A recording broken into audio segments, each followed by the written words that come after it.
Hello, my dear student. My name is Virpal Kaur. Today I am going to explain Chapter 6 of Class 10th NCERT book exercise 6.1. First question. Fill in the blanks choosing the correct word given in the bracket. हमें जहाँ पे क्या करना है, blanks को fill करना है. जहाँ पे हमें क्या करनी है, दो ऑप्शंस दे रखी हैं, इसमें से एक करेक्ट होएगी. सबसे पहले हमारा फर्स्ट क्वेश्चन है all circle are dash, congruent या फिर सिमिलर. तो कॉन्ग्रुएंट सर्कल क्या होती हैं, कॉन्ग्रुएंट फिगर्स कौन सी होती हैं, जिनकी सेम शेप होती है और सेम साइज होता है. और सिमिलर फिगर्स होती हैं जिनकी क्या होती है, सेम शेप होती है. हमें जहाँ पे बोला गया है कि ऑल सर्कल्स आर डैश, सारे के सारे सर्कल्स क्या होते हैं, ऑल सर्कल्स क्या हो सकते हैं. मान लो हमने जहाँ पे एक सर्कल ड्रॉ कर रखा है, नेक्स्ट हमने एक सर्कल और ड्रॉ कर दिया. तो ये सर्कल्स क्या हैं, इनकी शेप तो क्या हो सकती है, सेम हो सकती है, बट इनका साइज सेम नहीं हो सकता. तो ऑल सर्कल्स क्या होंगे, सिमिलर. तो फर्स्ट का आंसर है सिमिलर.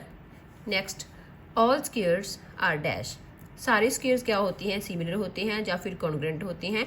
फॉर एग्जांपल जहाँ पे हम क्या कर रहे हैं, जहाँ पे हम दो स्क्वेयर ले रहे हैं, एक स्क्वेयर हमने स्मॉल साइज का ले लिया, एक हमने बिगर साइज का ले लिया. तो इनकी क्या है, शेप तो इनकी सेम है, बट इनका जो साइज है वो डिफरेंट है. साइज हर एक स्क्वेयर का क्या होएगा, डिफरेंट होएगा, तो वो कॉन्ग्रुएंट नहीं हो सकते. ऑल स्क्वेयर्स आर सिमिलर, तो जहाँ पे हम लिखेंगे सिमिलर. नेक्स्ट है third, all dash triangles are similar, isosceles या फिर इक्विलेटरल. हमें जहाँ पे बताना है कि कौन सी ट्रायंगल्स सिमिलर होती हैं, आइसोसेलेस होती हैं या फिर इक्विलेटरल. अगर हम जहाँ पे दो ट्रायंगल्स ड्रॉ करते हैं, फर्स्ट एंड सेकंड, तो ये ट्रायंगल्स क्या होंगी, इक्विलेटरल ट्रायंगल में क्या होता है, हमारी सारी साइड्स इक्वल होती हैं और हर एक एंगल 60 डिग्री का होता है. तो ये दोनों ट्रायंगल्स क्या होंगी, इनके एंगल्स भी क्या होंगे, 66 डिग्री के होंगे. तो ये क्या होंगी, हमारी सिमिलर ट्रायंगल्स होंगी. तो इक्विलेटरल ट्रायंगल इसका आंसर आ गया. नेक्स्ट हमारा फोर्थ है two polygons of the same number of sides are similar if a their corresponding angles are dash and their corresponding sides are dash. तो जहाँ पे हमें दो ऑप्शंस दे रखी हैं, फर्स्ट ऑप्शन में भी इन दोनों में से कुछ आएगा और सेकंड में भी इन दोनों से कुछ फिल करेंगे.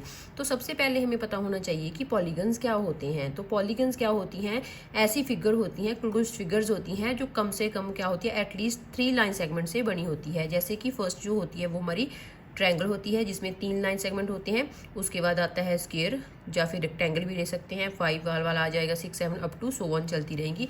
तो हमने ये तो समझ लिया कि पॉलीगन्स क्या होती हैं.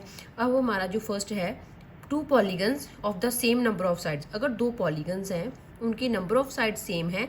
हमने जहाँ पे क्या कर लिया, जी स्क्वायर की एग्जांपल ले ली इसी वाले की, इसकी नंबर ऑफ साइड सेम है, इसमें भी 4 साइड्स हैं, इसमें भी 4 साइड्स हैं. वो कब सिमिलर होंगी, अगर उनके कॉरस्पॉन्डिंग एंगल्स क्या होंगे, इक्वल होंगे या फिर प्रोपोर्शनल होंगी. तो हम जहाँ पे हमें पता है कि जो ये स्क्वायर होंगी उसकी साइड्स अगर सिमिलर हैं, बट हमें पता है कि स्क्वायर की सारी एंगल्स क्या होते हैं, 90 डिग्री के होती हैं. इट मीन्स उसके एंगल्स क्या होंगे, इक्वल होने चाहिए. एंड नेक्स्ट है their corresponding sides are dash, और उनकी जो कॉरस्पॉन्डिंग साइड्स हैं वो क्या होनी चाहिए, प्रोपोर्शनल होनी चाहिए या फिर इक्वल होनी चाहिए. तो मान लो हमने जहाँ पे इसकी साइड क्या ले ली, 1 1 ले ली, और इस स्क्वायर की साइड क्या ले ली, 2 2. तो इनकी क्या होगी, रेशियो क्या होगी, जो दोनों आपस में क्या होंगे, प्रोपोर्शनल होंगे. तो इसका आंसर आ गया proportional. Question second, give 2 different example of pair of similar figures and not similar figure. हमें जहाँ पे क्या करना है, दो डिफरेंट एग्जाम्पल्स लेनी है पेयर ऑफ सिमिलर फिगर जिसमें सिमिलर फिगर्स हो. सबसे पहले हमें पता है सिमिलर फिगर्स कौन सी होती है, जिनकी शेप क्या होती है, सेम होती है. तो जहाँ पे हम जहाँ पे क्या ले रहे हैं, स्क्वायर ले रहे हैं, तो ये दोनों क्या हैं, सिमिलर फिगर्स हैं. इस स्क्वायर की साइड 2 2 हो सकती है, हम 2 2 लेके चल रहे हैं, और इस स्क्वायर की साइड हम 3 3 लेके चल रहे हैं. तो जहाँ पे हमने सिमिलर फिगर की example they the, pair of, ये हैं पेयर ऑफ सिमिलर फिगर्स हैं. और भी हम इसकी एग्जांपल ले सकते हैं. अगर हमने जहाँ पे क्या कर लिया, एक सर्कल ड्रॉ कर लिया और एक हमने बिगर सर्कल ड्रॉ कर लिया, तो इनकी शेप क्या है, सेम है. साइज सेम नहीं होता, बट इनकी शेप क्या है, सेम है. तो ये भी क्या होगी, सिमिलर फिगर होगी. नेक्स्ट है हमारा non similar figure. Non similar figure में हम कोई भी एग्जाम्पल ले सकते हैं. हम एक जैसे स्क्वायर ले सकते हैं, साथ में सर्कल, या फिर हम क्या ले सकते हैं, ट्रायंगल के साथ स्क्वायर ले सकते हैं, क्योंकि इनकी शेप क्या है, शेप इनकी सेम नहीं है. तो ये नॉन सिमिलर फिगर्स होंगी. Question number third, state whether the following quadrilaterals are similar और नॉट। हमें जहाँ पे क्या बताना है कि जो क्वाड्रिलेटरल्स हमें गिवन है वो सिमिलर हैं या नहीं है। सबसे पहले अगर कोई भी क्वाड्रिलेटरल या कोई भी पॉलीगन अगर सिमिलर होता है तो उसकी क्या होती है, एक तो उनकी जो साइड्स हैं उनकी रेशो क्या होती है, प्रोपोर्शन में होती है, और सेकंड होता है कि उसके एंगल्स इक्वल होते हैं। सबसे पहले हम दोनों जो हमारे पास पॉलीगन्स हैं, दोनों क्वाड्रिलेटरल हैं, उनकी साइड्स देखते हैं। इस क्वाड्रिलेटरल की सारी साइड्स 1.5 सेंटीमीटर हैं और इस क्वाड्रिलेटरल की सारी साइड्स 3 सेंटीमीटर हैं। अगर हम इनका प्रोपोर्शन निकालते हैं तो जहाँ पे 1.5 है, 1.5 को अगर हम डबल करते हैं तो क्या होता है, 3 मिलता है। तो मीन्स के यहाँ पे क्या है, सारी की सारी इसकी साइड्स क्या है, प्रोपोर्शन में है। मीन्स कि ये वैसी तो सिमिलर हो सकती है। अब हमें क्या करना पड़ेगा, सेकंड कंडीशन चेक करनी पड़ेगी, इनके एंगल्स। अगर हम जहाँ पे देखते हैं इस क्वाड्रिलेटरल में अगर हम इनके एंगल चेक करते हैं तो जहाँ पे ये सारे के सारे एंगल्स क्या हैं, 90 डिग्री के हैं।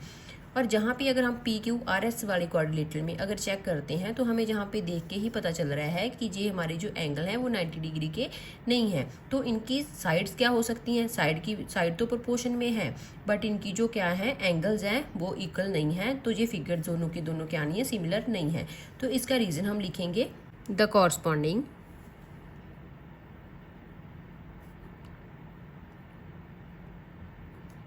Angles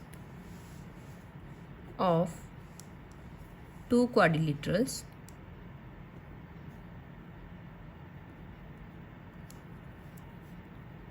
are not equal, hence the two quadrilaterals are not same. This is our final answer. Thank you so much. अगर आपको मेरी वीडियो अच्छी लगती है तो मेरे चैनल को लाइक, शेयर एंड सब्सक्राइब जरूर कर देना। Thank you so much.